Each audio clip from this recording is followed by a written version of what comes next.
Welcome to Context. I'm Lorna Dewick. Get ready for a trip through some of the stories we tackled this season on Context. From Canada's ever-evolving political arena. What I did hurt people who shouldn't have to face intolerance and discrimination because of their identity. People just say there's a disconnect here. Are these people not hearing and seeing what's happening at the grassroots level? To a concert turned worldwide church stage.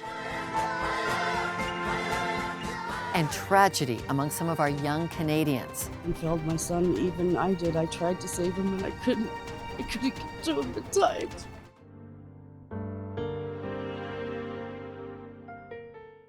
Our work here is to cover the issues that matter most to you, and we dare ask, where is God in the issues that impact all our lives? What gets us passionate about our ethics, justice, and politics? Stay with us. We want you part of the conversation.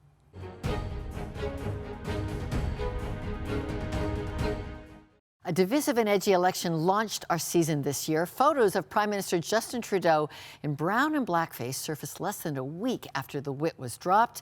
Yes TV's Hey Misha host Misha Watson and Crossroads digital pastor Junior Smith help us understand what the scandal meant for people of color. Do I think the apology is enough for me? I think it's enough as in I can forgive someone and move on and allow him to move on, allow him to grow. However, I think the conversation is beginning now. Okay, because a lot of people said, what's the big deal? He was just a kid. It was a drama. Junior, help us understand why blackface is a much bigger deal. We have to go back to the historical significance of it, which basically is to dehumanize black people. And when you go back and look at what it was done in order to bring a caricature of others, now it's done in this time. Am I going to put a bat to his head and hit him? No, but what is the significance of it? That is really where we get the true emotions behind it. And certain faith voters do see political issues differently. Medically assisted dying is one, and abortion still on many people's minds. Context columnist John Stackhouse spoke about why pro-life voters should approach a lineup of party leaders who refuse to reopen the abortion debate. You've heard that there's a lot of gathering around the concept of let's vote pro-life. Is that a wise way for the Christian voter to cast their vote? Well, yes and no, Lorna. Yes, Christians should be pro-life, but of course we should be pro all of life. God cares about babies in the womb, and he cares about them when they come out, and he cares about moms, and he cares about dads. And so, yes, if we mean by pro-life, we're going to try to look at all of human flourishing and not just our own taxes and not just our own issues. That's a great thing. On the other hand, there's really not much encouragement about anti-abortion politics this time around. None of the major party leaders seem to want to come within a mile of supporting the idea of changing or actually giving us abortion legislation. So I think it's a wasted vote. But through it all, Cardinal Thomas Collins calls for civil discussion amongst leaders. Take a look. Well, it's by the very nature of things, politics deals with what are often controversial issues, where people passionately hold diverse opinions on how to proceed as a country. I would hope that people also are united at a deeper level in terms of seeking the common good, but the way to do it is often there's great disagreements. And so I think that what we need to do is to learn in our society to be able to listen to others who disagree with us and to ask them, invite them to listen to us as we speak. We need to continue the conversation and to do so in a manner that is not giving up on our position, but is very firm and very strong and passionate, but which is respectful of the other person.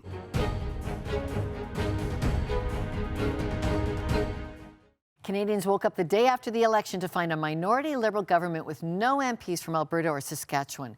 The hashtag Wexit started trending immediately. I sat down with Preston Manning about the West's alienation. So it is indicative, though, of how angry Western people, Western donors, Western voters, Western business is about the results of this election. Oh yes, I don't think Central Canada or Ottawa has any appreciation of how deep the sentiment is in Western Canada about basically a feeling that the Federation is operating unfairly towards particularly Alberta and Saskatchewan, and that the Trudeau government is completely out of touch with them. And it's on a whole host of fronts. You say the worst thing that we could do as a country is ignore this Western dissatisfaction. What should the minority Liberal government do? Well, I think this is a principle of particularly responding to populist movements, and this is far broader than Western Canada, the Trump phenomenon in the United States, the Brexit phenomena in Britain. Often what the political establishment does is just completely ignore or dismiss this bottom-up surge of sentiment. Say these are ignorant, uninformed people that don't know what's good for them, and that's precisely the wrong reaction.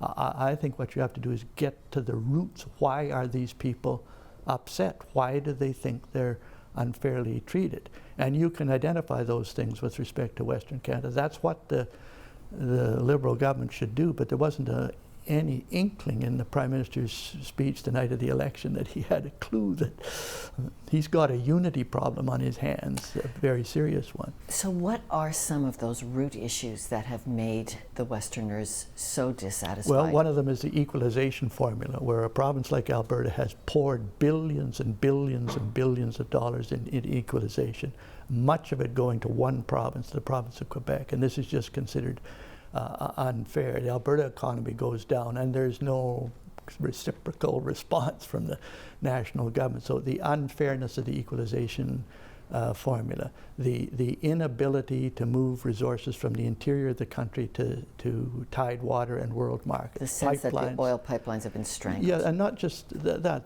the barriers to trade, the inability. There's been investor meetings where they're trying to attract investment capital to Western Canada, where foreign investors get up and mock the name Trans-Canada. They say Trans-Canada, trans-mountain pipelines. You Canadians can't trans anything. You can't build infrastructure across your provincial boundaries. You may have the second or third largest petroleum resources in the world, but you can't get them out. And it's actually a subject of ridicule.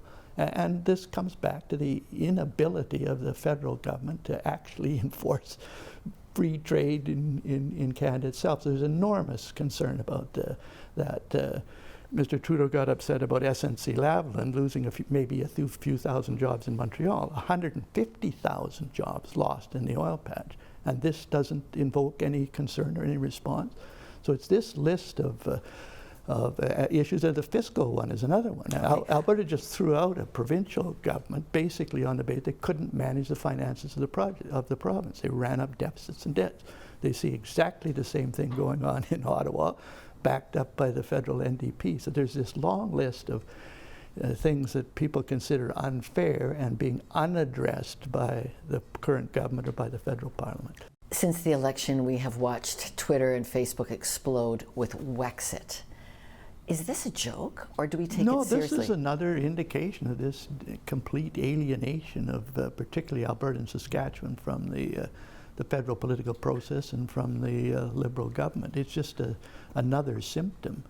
And another thing Westerners cannot understand in that leaders debate, you have separatism running wild in Alberta and Saskatchewan. You have the BQ coming up in Quebec, and not a single question on the issue of national unity. No response from the Prime Minister. People just say there's a disconnect here. Are these people not hearing and seeing what's happening at the grassroots level, particularly in those provinces? Okay, I want to turn the corner now to the voter, to this grassroots populism that's rising. Alberta, the West, Saskatchewan, this has been the home of populist movements, but they were driven often at the very core by biblical ideas, strong Christian motivation. Your own father was part of that movement in Alberta. What is the role for the Christian thoughtful process now? Well, I think if you come back to where we started, the country's divided, and what's needed when a country's divided is a reconciliation. And in a sense, that's the ultimate function of government. I don't know if Mr. Trudeau understands that or not, that it's reconciliation of conflicting interests by non-coercive means. And at the end of the day, that's what governments have to do.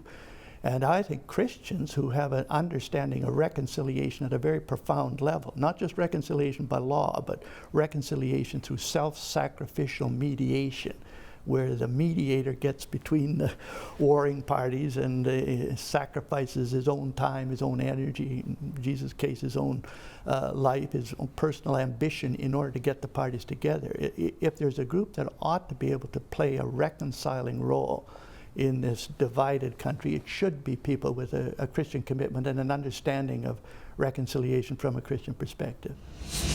Prime Minister Justin Trudeau made his cabinet announcements, and Justice Minister David Lametti, who replaced embattled Jody Wilson-Raybould, remains with the Justice portfolio.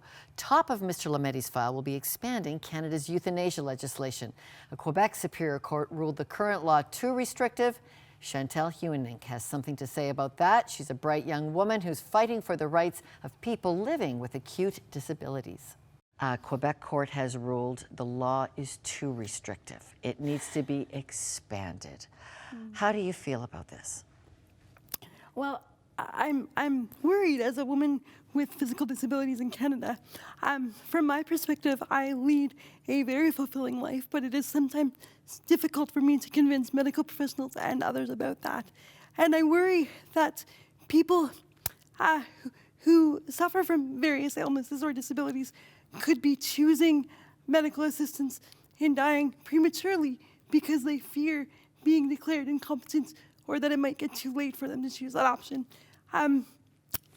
You do feel, Chantal, that we've opened a very dangerous option in our culture, and that is that instead of persisting in community care around people with disabilities, we're going to be encouraging a culture that says, no, maybe you should end early. But do you have any evidence that this is happening?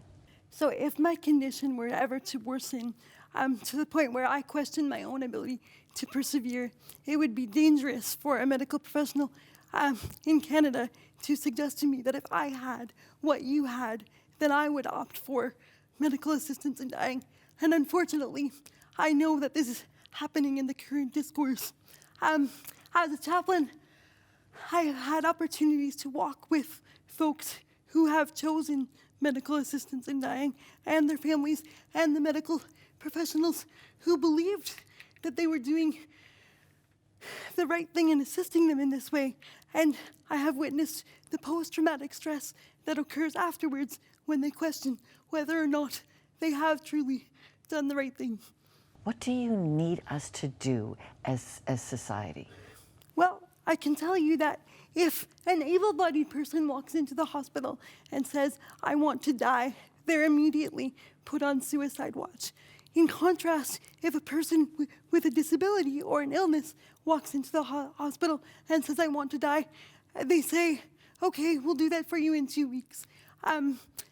Like I said, if my condition were ever to worsen to the point where I question my ability to persevere, the option to stop persevering isn't going to help me with my ability to persevere.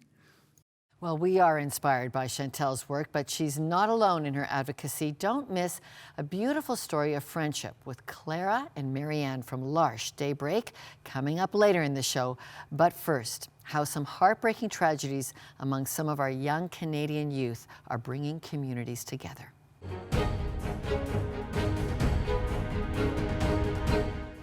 Our season review continues. Well, a tragic start to the school year as 15-year-old Devin Selvi was stabbed to death, died in the arms of his mother as she rushed to pick him up after school. All too late, a gang of bullies who had been tormenting him murdered Devin in cold blood. The Hamilton community galvanized and mourned the loss of Devin, and they cried out for an end to bullying. Have the same policies, zero tolerance and zero bullying, and everyone belongs, and it's not true. This isn't the only case. I find that happens. We need to have a voice for these ones that can't speak up, and we want to be there to be that voice for these kids that need. We had to bring the community together that was in a rage, angry, and out for justice, and the old term of out for blood. And I had to try and reel that in. As a community advocate and someone that loves their country, it was important to get everybody to find peace, love, and unity at a time of great anger and mistrust. Hamilton pastor I really appreciate you coming in. It's just super to have you with us. But you know firsthand what it is to be a youth at risk. Yeah. So I grew up originally in Jane and Finch. So when I grew up there, you were known, like the gang life was really something that you were involved in. If you weren't involved, you knew about it. You knew who was involved, you knew everything that was around, and that type of impact starts to shape how you begin to filter life. It shapes how your perspective is and how you see things, how you engage with other people. If I seen somebody that was from another neighborhood that wasn't from my neighborhood, immediately I become tense. And I think, okay, well, there's gonna be a problem here, regardless of where they're from, because they weren't from my block. So that's the type of mentality you start to grow up with when you're coming from a gang-infested area. And you now, Greg, as a pastor in Hamilton, this is a school you know kids from there. What do they need from their adults? What they really need is a voice from that generation. A lot of young people are often thinking about what is it that people are thinking about them, whether it be their friends, but more so whether it be the adults that are around them. And sometimes it doesn't even have to be an adult that knows them directly. Sometimes it's indirect contact that they need. They need somebody that doesn't have that biased opinion. So sometimes if a mother speaks to their child, they expect the mother to say certain things. Like if a young girl feels that she's ugly, her mom telling her that she's beautiful, she figures, well, of course you're gonna tell me I'm beautiful, you're my mom.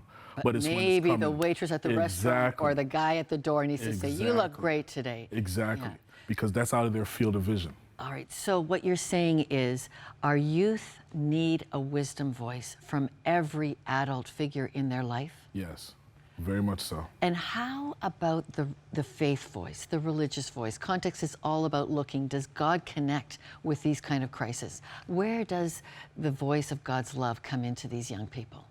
Well, I think it comes in just through that place of influence. God is always looking to reach out to young people the same way he's looking to reach out to every single generation. And when you look throughout the scriptures, you'll find that the younger generation always were impacted by the previous generation before them. So to David, he had a Jonathan that was older than him that could speak into his life. Joshua had a Moses that could speak into his life. And the disciples had a Jesus that can speak into their life. And I think if people of faith were to position themselves intentionally to speak into the lives of young people and not just pray for them from behind the curtains, but actually get involved and engage with them, it changes everything.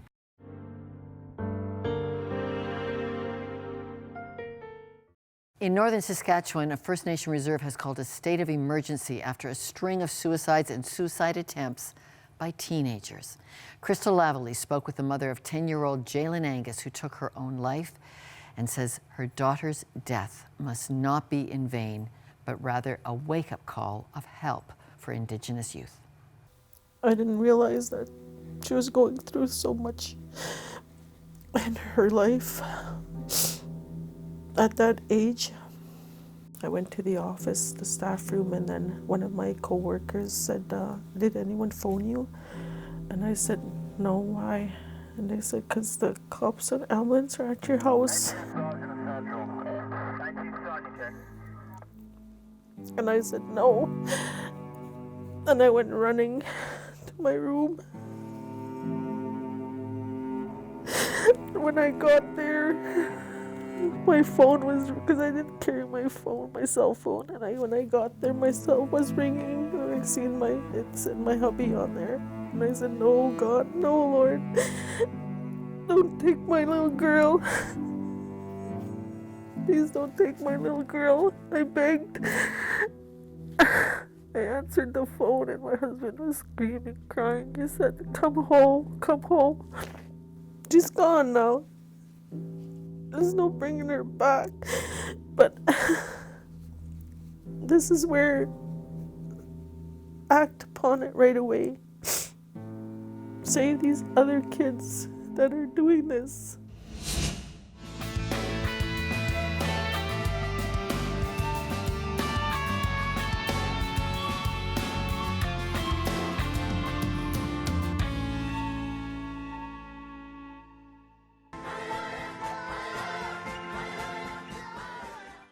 Misha, what do you think of the album Jesus is King? I love it. It's awesome. It reminds me of Jesus Walks when he had that hit back in the day about Jesus. I was like, this is him coming back into his own and having a new revelation. I'm so excited for it. Stretch my hands to you. Father, I stretch. You're my help today, Father. Stretch my hands to you. With tracks like Follow God and Jesus is Lord, Kanye West's new album has caused quite a commotion in pop culture. The hip-hop mogul is not without his critics, so we asked some industry experts what they think about Ye's Jesus is King. What is going on with Kanye West getting Jesus? Well, you know what? It seems like it's something new, but Kanye, if you listen to his lyrics, you know, from day zero to now, in terms of his public releases or I guess say professional product, he's always had a definite depth of spirituality, and you know, he's been through, as you know, from the challenges with some mental health issues and so forth. I think he's always in search of. And what he's done now, and from my standpoint, is just it's starting to manifest more. You know, when a couple of years ago, when he did the TMZ interview and he spoke about the need for compassion and care throughout the world, people were looking at him sideways because of some of the other sort of distractions that were around. But I've never seen him as someone who lacked, as I said, spirituality. It's not just the album that has people talking. Kanye has a lot of controversy around him, right? So how do you think that controversy buzz affects him, affects this discussion? Well, I think it affects this discussion, and just to dovetail on a little bit of what Jeff said, what's happening is there's an integration, if you will, of pop culture and spirituality that's happening as far as what Kanye's doing. He's a pop culture icon. The base of people who are patronizing music, especially hip-hop music and R&B music, it is generally, it sort of transcends age, but it's also been entrenched strictly in the pop culture in the secular world. You know, church and pop culture have never been 100% integrated in the sense, in the context that Kanye's offering it in. So I think that's the reason for the heavy followership, if you will. And for some people it's fellowship, for some people it's followership. And we can't ignore that someone like Kanye taking that step will influence individuals to look a little deeper inside themselves and find that spirituality within. This reminds me of when Ray Charles, that gives away my age, Ray Charles put gospel and soul together, gospel and soul, and then he put it with the blues. And the church came in, knocked on his door, they burst into his bars, remember? And they said, Absolutely. You can't do this, Ray Charles, to our church music. Are we just going through another cultural revolution on church music?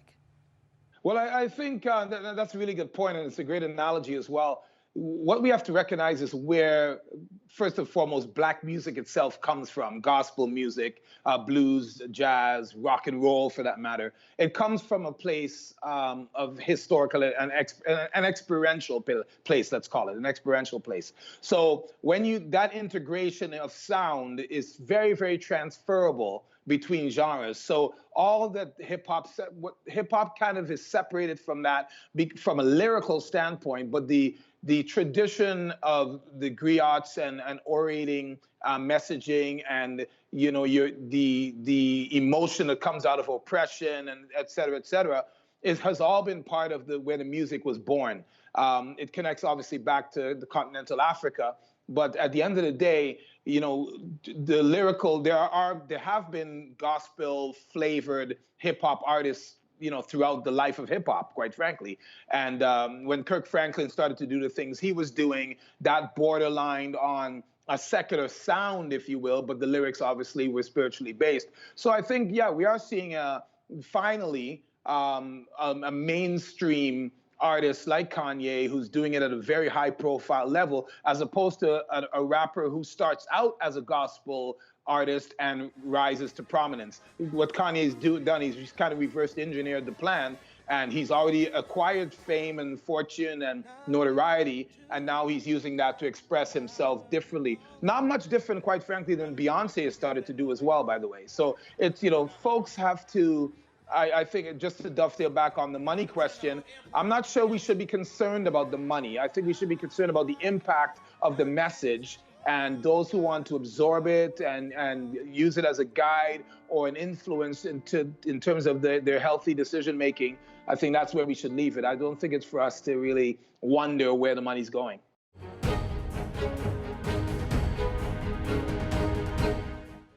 Let's end with some very special people, women and men with intellectual disabilities and those who assist them living together in a dynamic community. Context Susan Ponting sat down with Clara Franchetti and core member Marianne Larsini, whose gifts are many. The love of life and sense of humor would melt the heart of the grumpiest among us. Take a look. My good friend. Marianne is a force to reckon with. She's an incredible presence. She really knows who she is. One of her greatest gifts in our community has been her capacity to walk with people through a passage of death, actually. I suspect there's a connection between the fact that she lost her mom when she was 7 and had to live that at a very young age. You talk about your mom being your angel, right, and that she's always with you. Right? In our community, Marianne, when we have a wake, if somebody's passed away, Marianne has no hesitation. She'll walk up to the person and she strokes their hair. She holds their hand. Remember when Aunt Norma died, it was a hard time for her family, right? And people were really struggling. And there was a lot of tension that was surfaced, right, between family members. And at the funeral, I think it was really hard for people to connect with their loss of their mom. Yeah, and do you remember what you said to Aunt Norma? What did you say to her? Hey, don't be afraid. I'm here now. And when you give communion to someone, the first thing you do is you give people an experience of communion. When you see somebody and you notice maybe that they have a new shirt on, that's right, or they have a new pair of pants, that's right, or they've just had their nails done, you'll say, hey, nice shirt, body of Christ. Good voice. Don't be afraid, Wendy. There seems to be a deep wisdom in Marianne. Yeah, and it takes time and relationship to reveal that, because on the surface, right, Marianne to the world, right, doesn't possess the gifts of the world. Look at shoes. Look at pen. I think it's hot. You're talking about the lighting person? Oh, my love for you, cupcake. I see that humor is a very big and important part of your life. It's one of your gifts. I love my gift. You are my gift. Thank you, Marianne. Well, as we close out 2019, we want to thank all of our viewers for joining us, and a special Happy New Year, and thank you to all of you who pay for context. We are a fully charity media house and viewer supported. And if you want to see more of any interview or topic from any of this show, any of our programs, all our episodes are on our website at contextbeyondtheheadlines.com. We've got a great YouTube channel where you can look through some of our best and most popular items. And thank you for putting this kind of conversation into the news cycle. So for all of us, Happy New Year, and we'll see you back here in 2020.